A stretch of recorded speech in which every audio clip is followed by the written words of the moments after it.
Hello people, welcome to artistydiot. In this video, we'll see how to make this light box. First take a rectangular shaped box and get its upper lid cut out. Then take a tress paper, flip the box and keep it on the tress paper.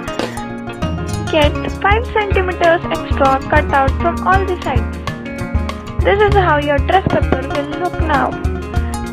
Now get this alphabet cut out and stick it on the tress paper using any glue or a Fevicol. Now take your fairy light and using a double-sided tape stick it in the box.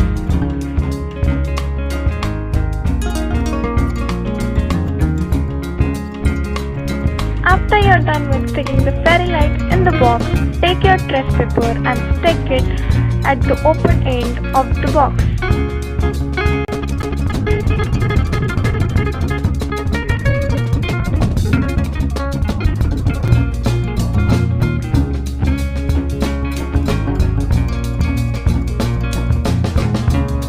This is how your light box will look during night time, and this is how it will look during daytime.